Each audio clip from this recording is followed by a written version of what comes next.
In the name of Almighty Allah, the most merciful and gracious, omnipotent and omnipresent, and the Lord of Judgment. Assalamu alaikum warahmatullahi wabarakatuh, dear students. आज you such topic such social and political life in civics chapter number 5 judiciary लफ्जी माने गो अदलिया अदालती निज़ाम यथ chapters मज क्या पर्न अदालतन हुंद क्या role क्या अदालत इंडिपेंडेंट जुडिशरी क्या गई क्या हर अख इंसान युस हसा यथ मुल्कस मज रोजान in the Indian constitution in the Indian country use ते इंसान रोजान क्या तस एक्सेस टू कोर्ट्स क्या सह क्या पनुन अगर तमिस कह राइट आस युस न तमिस मिलान आस क्या सह हासिल करने खतर कोत गसित कोर्ट्स मज सह क्या अदालतस मज पनुन इंसाफ हासिल करित गो यह अत मज पर्न यथ लेसनस मज जुडिशरी ऑलरेडी अस पता कि India is a democratic country and here the power lies in three hands one is the executive body, one is the legislative body, and the second is the executive body, and third one is the judiciary. यानी कि Indian constitution में separation of powers कि एक से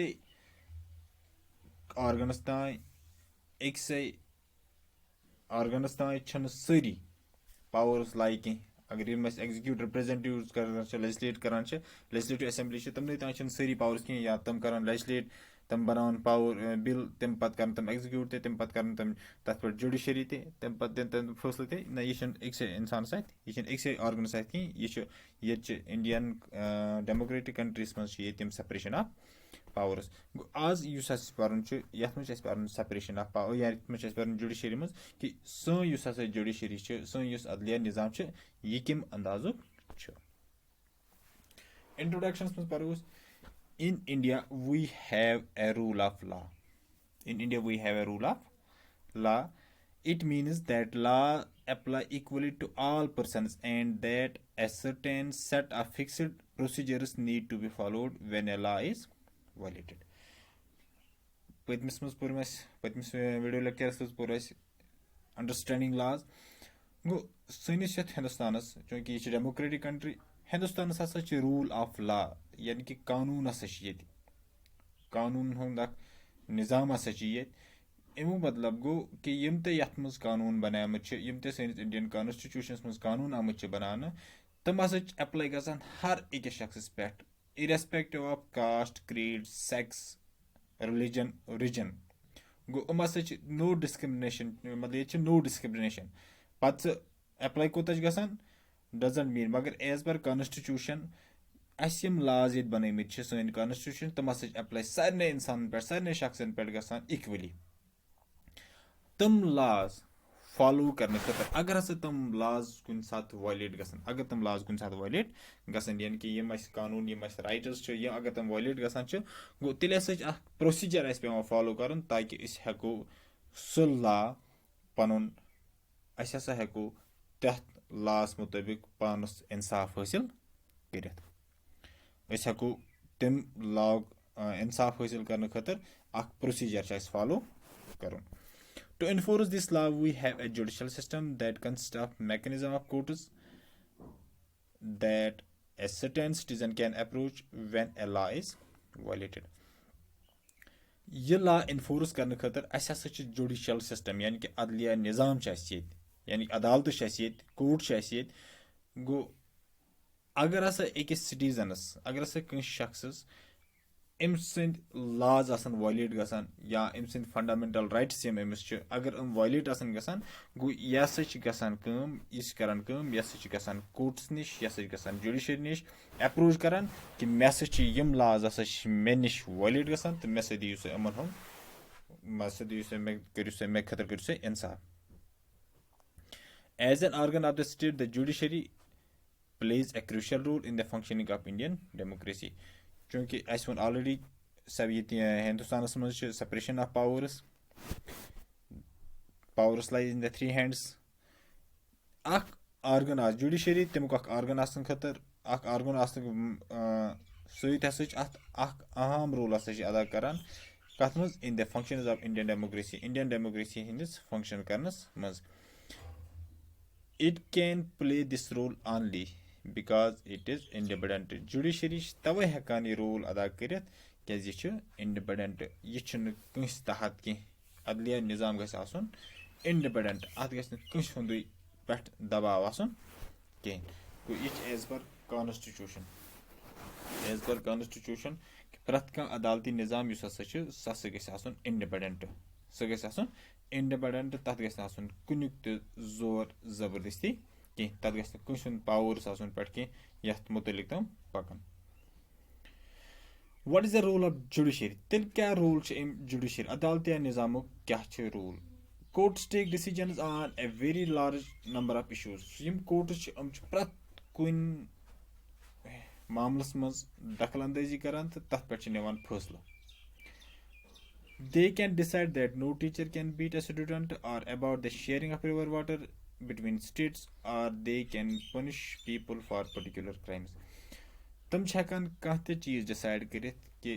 teachers students क्या relation गस आसै अगर मुल्कस मज आब कुन अंदस नेरान यह कमन स्टेटन दरमियान यह शेयर करना या अगर हसा कह इंसान कह क्राइम करान तमिस अत क्राइमस कुस सजा यी दिन तमिस अत कुस सजा यी दिन the work of judiciary can be divided into the following judiciary hin yim hasa kaam yasa alag alag हिस्सन मज डिवाइड करना अगर dispute resolution judicial review upholding the law and enforcing fundamental rights dispute resolution क्या गई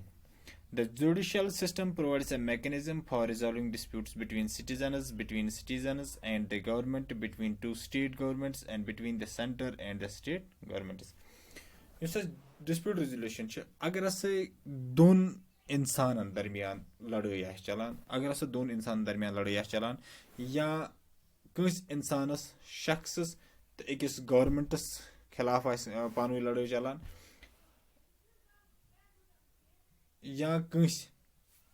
state government central government सहित लड़ाई चलान dispute चलान गो ये जुडिशियल सिस्टम युस हसा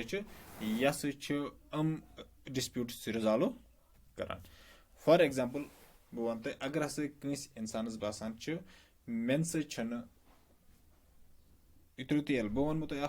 सहल मिसाल युस सारे पता आज कि ये कर्क एब्रोगेशन ऑफ आर्टिकल 370 कशीर मज ठीक यह स्पेशल स्टेटस इंडिया आमुत दिन यम सात यह एब्रोगेट कर्क यानी कि यह कत लड़ाई यह state versus the centre state versus centre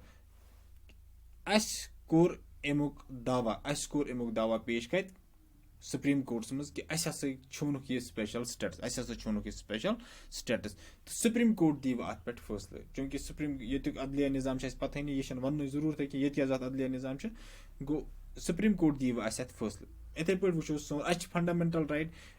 forge internet वनस fundamental right प्रत कस अगर स्टेट हिंदुस्तान अगर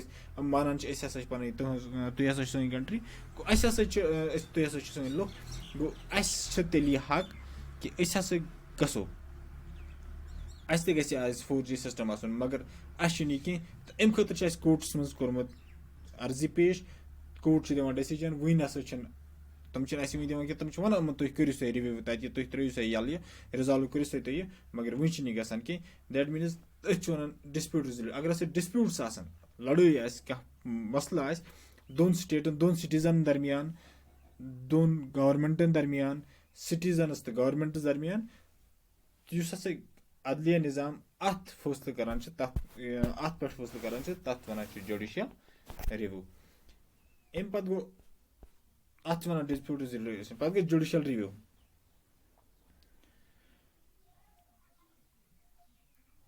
As the final interpreter of the Constitution, the judiciary also has the power to strike down particular laws passed by the Parliament if it believes that they are violated they are a violation of the basic structure of the constitution. This is called judicial review. Ash pata ki separation of powers yet separate powers yet banawan in powers banawan shim bills banawan shim laws banawan such legislative assembly such legislative assembly ko adliya nizamus sign judiciary uta takdam dun ki am hasa agar hasa government of India government का law बनाए अगर कह government का law बनाए पत बास अदालतस पत बास जुडिशरी कि युस ये लॉ छु यस छु वायलेशन गसन एम सहित गस वायलेशन कुन यस कॉन्स्टिट्यूशन वायलेशन कि हम लॉज नसा गसन आसे कि हम नसा छु सही मानन मज for the benefit of the people किन गवर्नमेंट युस जुडिशरी छु यस अत पेट स्ट्राइक करन यानी कि यस अत फैसले दिवान कि यह लॉ नसा सही कि यह हसा नीन तुम वापस सह हसा खरिज करान अत लॉज तो तथ सिस्टमस वन सह गई जुडिशल रिव्यू तथ सिस्टमस वन सह गई जुडिशल रिव्यू त्रीम गो upholding the laws and enforcing fundamental rights upholding the